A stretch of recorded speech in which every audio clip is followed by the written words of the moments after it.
Assalamualaikum warahmatullahi wabarakatuh. Para pemirsa televisi yang sangat kami hormati. Para pemirsa, seperti kita ketahui bersama bahwa Allah itu sangat maha kaya dan Allah sangat maha pengasih lagi maha penyayang. Di dalam rangka memberikan kasih sayangnya kepada semua ciptaannya di alam jagat raya ini, dan khususnya kepada bangsa manusia, apabila manusia tersebut mengalami sakit, maka Allah memberikan dua pilihan, yaitu satu menurut saya adalah logika pikir manusia, yaitu dengan cara pengobatan medis atau dengan cara pengobatan alternatif jamu, atau dengan jarum suntik, atau dengan dipijat, atau mungkin bisa juga dengan dibekam dan sebagainya. Nah, ada juga Allah memberikan jalur alternatif lain, yaitu pengobatan dengan logika ilahi yang disebut dengan kekuatan doa. Nah, disinilah Power of Soul memposisikan dirinya. Karena itu di dalam pengobatannya, Power of Soul tidak menggunakan obat, tidak menggunakan jamu, tidak menggunakan jarum suntik, tidak juga menggunakan bantuan jin, tidak menggunakan ayat-ayat atau tulisan-tulisan dari agama-agama tertentu, sehingga bebas dari unsur musyrik dalam rangka memaksimalkan pemahaman tentang Power of Soul kepada seluruh masyarakat. Maka saya mencoba untuk menulis dua buah buku. Yang pertama, buku tersebut berjudul Power of Soul Seorang Penyembuh, dan yang kedua saya juga menulis buku yang berjudul Sholat untuk Memperbesar Periuk Rezeki. Nah, di kedua buku inilah terletak apa dan bagaimana pengobatan Power of Soul, dan kenapa kok pengobatan ini memposisikan dirinya pada logika ilahi atau kekuatan doa.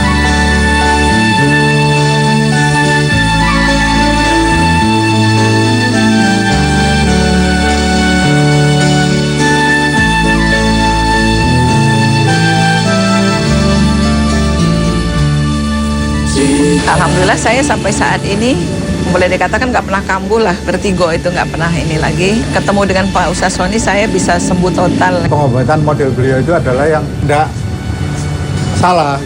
Tak lupa juga saya mengucapkan banyak terima kasih kepada Bapak Ustadz Sony Sutrisna yang telah membantu saya dalam pengobatan alternatif terapi kolbu ini. Bersyukur bahwa saya telah bertemu dengan salah satu pengobatan, dan sampai sekarang saya alhamdulillah dalam keadaan sehat. Saya berterima kasih kepada Bapak Sony.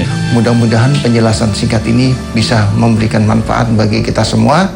Wassalamualaikum warahmatullahi wabarakatuh.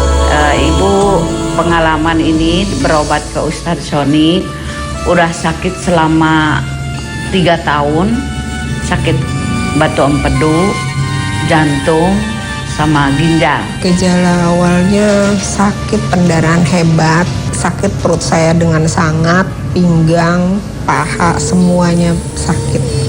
Terus saya pendarahannya terus-menerus ya, setiap hari gitu. Terus melebihi dosis deh pokoknya keluarnya. Komplikasi dari gula. Awal gejalanya gula, darah tinggi.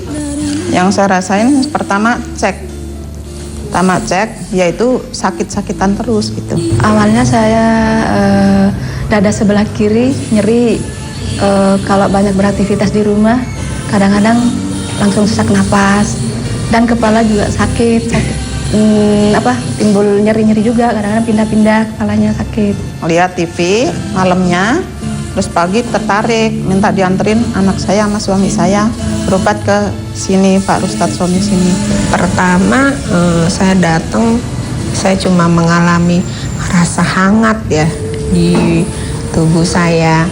Terus saya mengalami tenang gitu, hati saya tenang banget gitu. Waktu itu kan saya gelisah gitu, gelisah banget gitu. Batu empedu yang tadinya selalu menusuk-nusuk di perut gitu ya, jantung juga selalu berdebar, ternyata sekarang alhamdulillah hilang semua. Perkembangannya banyak.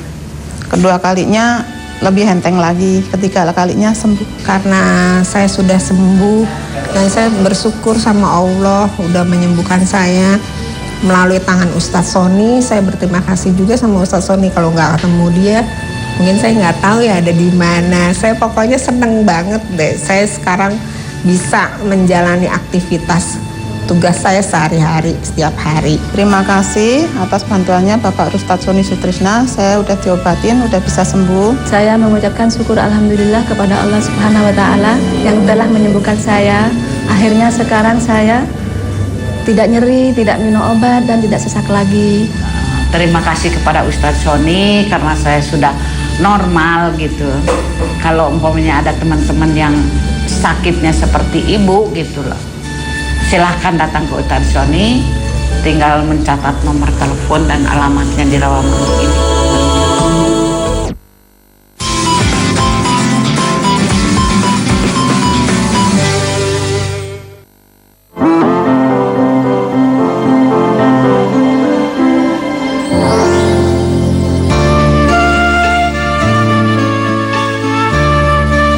Assalamualaikum warahmatullahi wabarakatuh. Di dalam rangka memberikan kasih sayangnya kepada semua ciptaannya di alam jagat raya ini, maka Allah memberikan dua pilihan, yaitu satu dengan cara pengobatan medis. Nah, ada juga Allah memberikan jalur alternatif lain, yaitu pengobatan dengan logika ilahi.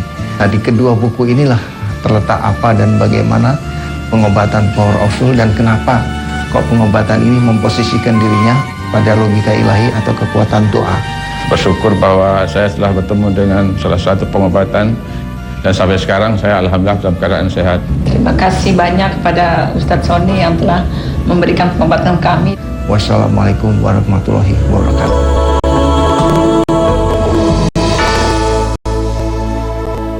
Untuk memilih perawatan wajah, kita harus pintar dan jeli. Jadi kupilih yang terbukti aman. Formulasi Cefu Whitening Night Cream membuat kulit wajahku kian nampak putih, sehat, berseri. Cefu Kosmetik, pilihan yang terbaik.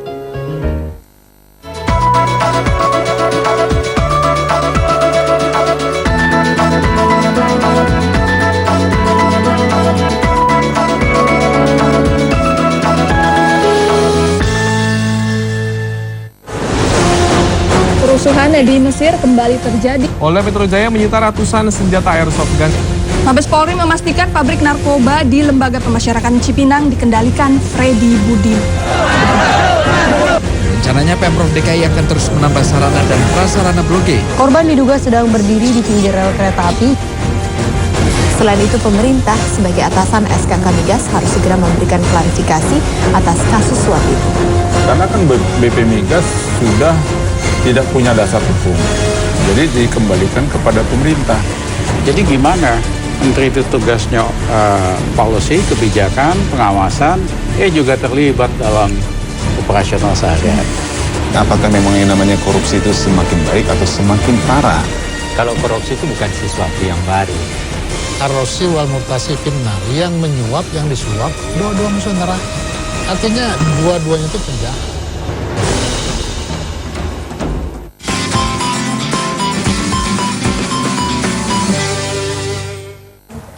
Assalamualaikum warahmatullahi wabarakatuh. Selamat sore pemirsa JAK TV dimanapun Anda berada. Alhamdulillahirrahmanirrahim, saya Bobi Putri bisa kembali lagi hadir menjumpai Anda. Tentu saja selama 1 jam ke depan dalam Medika Natura Sore. Ini adalah sebuah program yang menawarkan solusi alternatif untuk kesembuhan dan kesehatan prima secara alami. Ya pemirsa, selama 1 jam mendatang, selain nanti kita juga akan menyimak tausiah yang disampaikan oleh guru besar dan juga terapis dari terapi kolbu, yakni Bapak Ustadz Sony Sutrisna. Insya Allah nanti kita pun juga akan memberikan solusi ataupun juga jalan keluar atas permasalahan kesehatan yang mungkin Anda hadapi pada saat ini. Dan juga kami pun mengundang Anda untuk turut berpartisipasi dalam line interaktif kami di nomor telepon 0215155311. Baik pemirsa, langsung saja kita sapa guru besar dan juga terapis dari terapi kolbu yang selalu memiliki pembawaan santun, tenang dan juga berwibawa, yakni sudah hadir Bapak Ustadz Sony Sutrisna. Assalamualaikum Pak Ustadz Sony, apa kabar sore hari ini? Waalaikumsalam warahmatullahi wabarakatuh. Insya Allah, alhamdulillah baik. Alhamdulillah sehat dan juga baik. Dan pemirsa, kita pun juga akan menghadirkan kesaksian dari mantan pasien terapi kolbu, sudah hadir Mas Witro. Assalamualaikum Mas, apa kabar? Warahmatullahi wabarakatuh. Alhamdulillah. Tadi sempat mengatakan waktu datang ke terapi kolbu dalam keadaan ataupun keluhan sedang mengalami asam lambung ataupun juga sampai ngerasa sesak ya, seperti itu ya. Sekarang kondisinya seperti apa? Alhamdulillah sudah ada perubahan. Alhamdulillah. Baik, kita tahan dulu sebentar. Dan pemirsa, tema yang akan kita angkat pada kesempatan sore hari ini adalah Khalifah. Seperti apa dan bagaimana, langsung saja kita berikan kesempatan dan juga waktu kepada Bapak Ustadz Sony Sutrisna untuk menjabarkan lebih lanjut. Silakan Pak Ustadz. Ya, terima kasih Mbak Popi.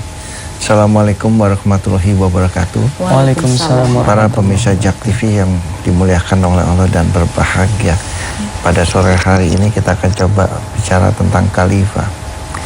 Para pemirsa, di dalam kitab suci Allah berkata bahwa sesungguhnya tidak aku ciptakan manusia di muka bumi ini kecuali menjadi khalifah. Kalau kita melihat dari kata-kata Allah yang Allah ucapkan di dalam kitab suci ini, mungkin saya bisa mengambil suatu hikmah di mana kita bangsa manusia ini dibikin oleh Allah, tujuannya adalah untuk supaya kita ini bisa menjadi khalifah. Jadi kalau boleh dikata seperti gini, kita bikin mobil tujuannya supaya mobil itu bisa dipakai untuk mengendarai. Nah, mobilnya ini mobil sedan. Jadi kalau kita bikin mobil sedan ya dipakainya di tempat yang tidak terlalu terjal. Nah, yang jadi masalah sekarang kalau sampai mobil itu dipakainya di laut, pasti akan rusak mobil itu dan mobil itu tidak akan bisa berjalan. Sebab mobil itu diciptakan untuk digunakan di daratan, bukan digunakan untuk di lautan. Nah, kita kembali lagi para pemirsa pada kata-kata Allah tadi bahwa tidak aku ciptakan manusia di muka bumi ini kecuali menjadi khalifah. Jadi kita ini dibikin oleh Allah dengan tujuan supaya kita ini bisa menjadi khalifah. Karena itu kalau kita keluar dari tujuan pembuatan kita sebagai khalifah, maka yang ada kita akan berhadapan dengan sakit. Kita akan berhadapan dengan sengsara. Seperti ilustrasi tadi, bagaimana tidak rusak mobil yang dibikin untuk di jalan raya, dipakainya di lautan. Pasti akan rusak mobil itu. Nah, demikian juga dengan manusia. Manusia ini dibikin tujuannya adalah untuk menjadi khalifah. Jadi kalau keluar daripada konsep khalifah itu, pasti akan rusak manusia itu. Nah, rusak dalam arti kata, badannya rusak, karirnya pun mungkin bisa rusak, ya, cita-citanya pun tidak bisa tercapai dengan baik. Sama seperti mobil. Kalau mobil ditaruh di daratan, untuk menempuh perjalanan lintas Jawa masih bisa, selama itu ada di daratan. Tapi kalau dia harus berjalan di lautan, mungkin baru berjalan 2-3 meter saja, sudah berhenti mobil itu, karena rusak.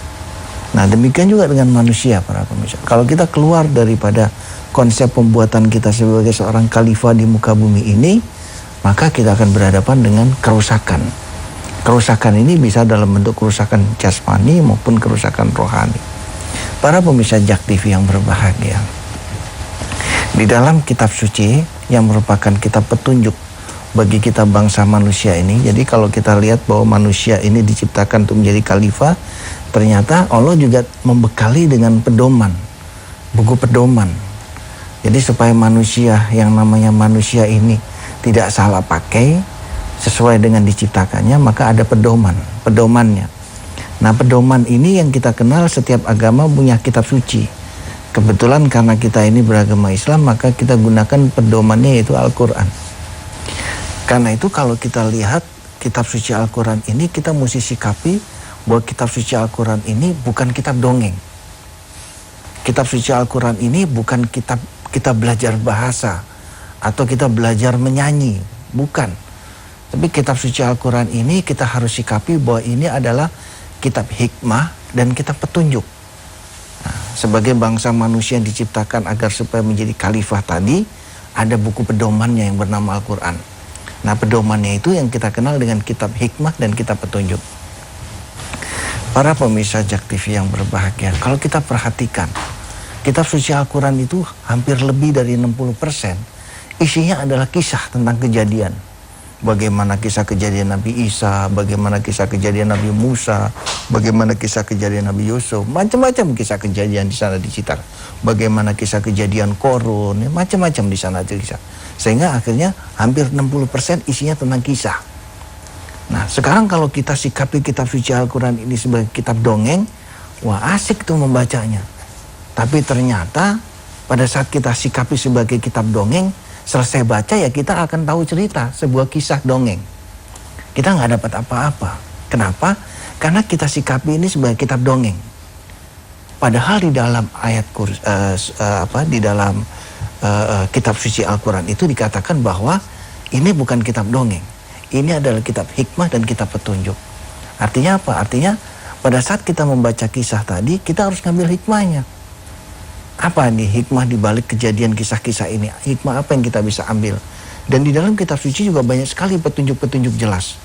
Nah, hikmah dan petunjuk ini sebagai bekal supaya kita sebagai manusia diciptakan untuk menjadi khalifah tadi tidak salah berjalan. Seperti jangan sampai mobil berjalan di lautan, tapi berjalan di darat. Para pemirsa, ternyata kumpulan daripada hikmah dan petunjuk di dalam kitab suci tadi ternyata dirangkum oleh Allah dalam bentuk Ummul Kitab yang bernama surat Al-Fatihah tadi. Nah, mudah-mudahan ke depan kita sebagai bangsa manusia ini, agar supaya kita sesuai dengan peruntukan dibuat, maka kita harus mengerti dan memahami Al-Fatihah. Karena Al-Fatihah ini merupakan Ummul Kitab, induk kitab daripada kitab suci Al-Quran tadi, yang merupakan kesimpulan daripada kitab suci Al-Quran. Nah, agar supaya manusia ini tepat guna, maka Al-Fatihah itu betul-betul harus dimengerti dan dipahami. Nah, kalau kita lihat para pemirsa, ternyata yang pertama dari Al-Fatihah ini adalah basmalah. Artinya apa? Artinya sebagai manusia yang diciptakan untuk menjadi khalifah di muka bumi ini, kita harus berkelakuan basmalah. Kita harus berpikir basmalah. Kita harus berhati basmalah. Kita harus bertutur kata basmalah. Nah, demikian juga nanti diikuti dengan pola berpikir hamdalah. Pola berpikir macam-macam di dalam Al-Fatihah itu kita harus ikutin semua. Nah, kalau kita ikutin semua sehingga Al-Fatihah itu menyatu dengan diri kita, insya Allah kita akan sesuai dengan peruntukan kita dibuat di muka bumi ini. Dan kalau itu terjadi, insya Allah kita tidak salah pemakaian. Sebagai manusia itu kita betul-betul sesuai dengan penggunaannya. Saya pikir demikian. Baik, jadi yang pertama adalah kita harus memiliki jiwa, pemikiran, ataupun kelakuan seperti halnya dengan Al-Fatihah itu sendiri ya Pak Ustadz ya. Nanti kita juga akan lanjutkan kembali supaya kita juga bisa lebih memahami mengenai bagaimana caranya supaya kita sebagai hamba Allah SWT bisa menjadi khalifah yang ada di dalam muka bumi ini pemirsa. Untuk itu jangan kemana-mana, kita akan segera lanjutkan kembali setelah jeda komersial berikut. Tetaplah bersama kami di Medika Natera Sore.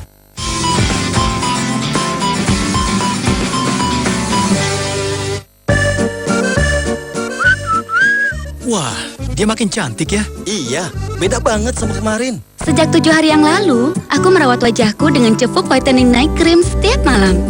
Cevuk, pilihan yang terbaik.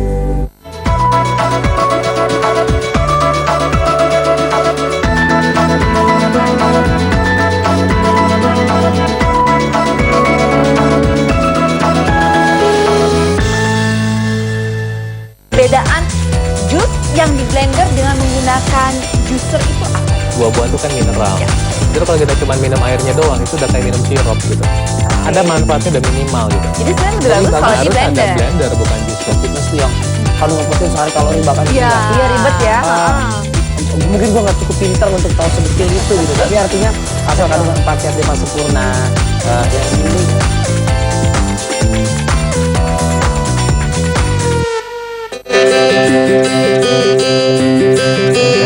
sebagai daki muda.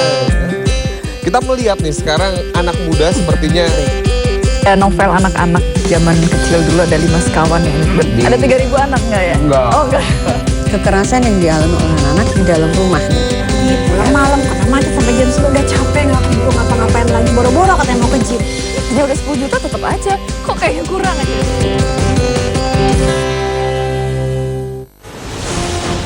Kerusuhan di Mesir kembali terjadi. Polda Metro Jaya menyita ratusan senjata airsoft gun. Mabes Polri memastikan pabrik narkoba di Lembaga Pemasyarakatan Cipinang dikendalikan Freddy Budi. Rencananya Pemprov DKI akan terus menambah sarana dan prasarana Blok G. Korban diduga sedang berdiri di pinggir rel kereta api. Selain itu, pemerintah sebagai atasan SKK Migas harus segera memberikan klarifikasi atas kasus suap itu. Karena kan BP Migas sudah tidak punya dasar hukum. Jadi dikembalikan kepada pemerintah. Jadi gimana? Menteri itu tugasnya policy, kebijakan, pengawasan, juga terlibat dalam operasional sehari-hari. Apakah memang yang namanya korupsi itu semakin baik atau semakin parah? Kalau korupsi itu bukan sesuatu yang baru. Ar-Rosi wal Murtasi finnar, yang menyuap, yang disuap, dua-dua musuh neraka. Artinya dua-duanya itu penjahat.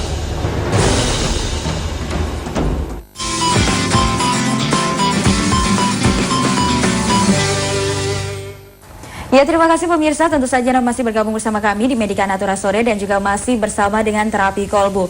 Baik, bagi Anda yang saat ini sudah cukup tertarik ingin datang untuk melakukan terapi di terapi kolbu, Anda bisa datang ke Jalan Utan Kayu Raya nomor 24 Jakarta Timur 13120. Nomor telepon yang bisa Anda hubungi di 021 858 2029 atau di 021 8500413 dan 021 758 0381. Jika Anda juga ingin memiliki buku-buku yang sudah disusun oleh Bapak Ustadz Sony Sutresna, silahkan. Memiliki ada 2 judul pemirsa. Yang pertama adalah Power of Soul dan yang kedua adalah Sholat untuk Memperbesar Priuk Rezeki. Bisa Anda dapatkan langsung ke toko buku yang sudah tersebar di seluruh Indonesia atau langsung datang dan juga dapatkan ke terapi kolbu. Kami informasikan di sini bahwa metode terapi yang diterapkan dari terapi kolbu kepada para pasiennya sama sekali tidak menggunakan obat, herbal, jamu, tidak ada jarum suntik